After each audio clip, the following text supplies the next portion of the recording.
Hello everyone. Today we are going to understand another interesting topic that is related to TestNG.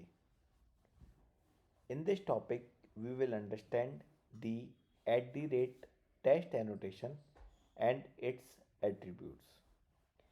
If you have not watched my previous video, please watch that video to understand more about the TestNG XML hierarchy. So coming back to the today's topic, that is at the rate test annotation. So if you would like to run or add the test cases in the TestNG XML file, you have to define them as a test method. To define them as a test method, you have to put at the rate test annotation in the Java class. Let me show you a demo for this. So to save all of your time, I just put the code here in my IDE. In this code, we can see that I just created four methods: method A, method B, method C, and method D. And all the four methods are having different access specifiers. Now let me put the test annotation and show you that how does it works. So you can add the test annotation like this. Once you add the test annotation, you have to import this package org.testng.annotations.test. Now let me put the same test annotation in all the four methods. Okay. Now let me go to my TestNG XML file, in which XML file I just mentioned shoot test and which package I have to run. So this is under my learn.testng package.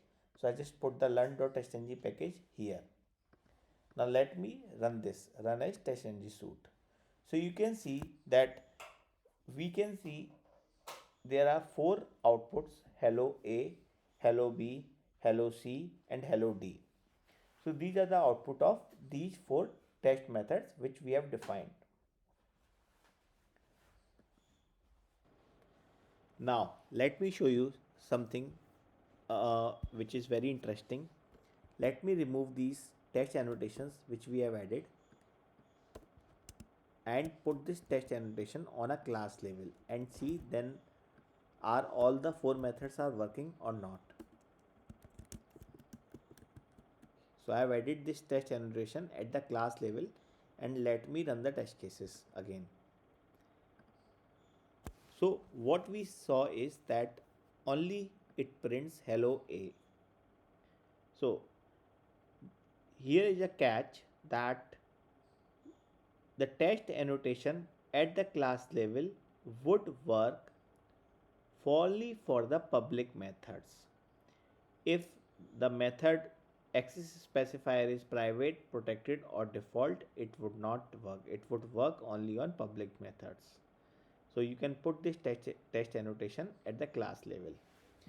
Along with that, you can put the text annotation at the methods level as well. When you put those at the method level, you can add more attribute on this. If you want to add, then you can add more attributes. It would work in a similar way.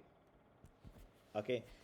uh, it means while adding the text annotation at the method level, you are overriding that annotation and you are putting additional attributes which we will discuss in the coming part of this video. Before understanding about the attributes, let me show you a demo of this code which we have written, where we have overridden the text annotation over the class level. So earlier when I run the text annotation on a class level, it would run only those methods which are public. But now if I run it again, it would run all the methods hello A, hello B, hello C, and hello D. Why? Because it overrides this annotation here. Okay. Now let's understand the TestNG attributes. So the first attribute which we will understand is the description attribute. The description is for method. So how we can define the attribute? So to define the attribute, what you have to do, you have to just use the brackets, and then you can write the first attribute, that is description. You can, this description is a string in format, so you can write here, this is a method A. The next attribute is a priority. So whenever we are running the test cases in the TestNG, it would run the test cases in an alphabetical order.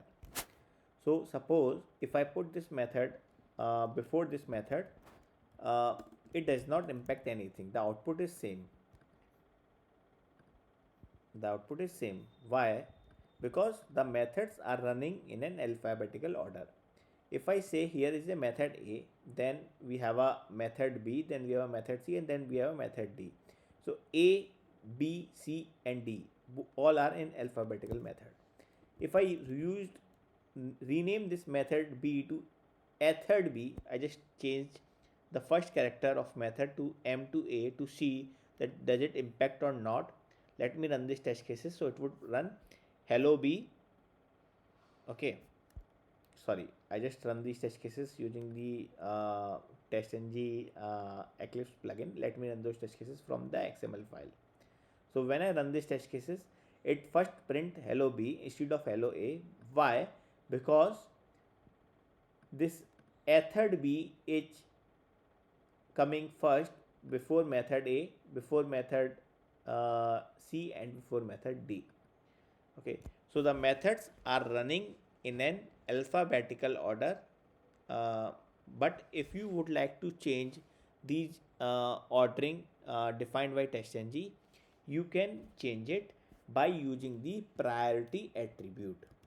So you can just write down the priority and you can just change this value. Suppose let me rename back to method B and let me put the priority to 1, or let me put this priority to 0, and for this let me put the priority to 1. Okay, and now let me run those test cases. Let me run these test cases.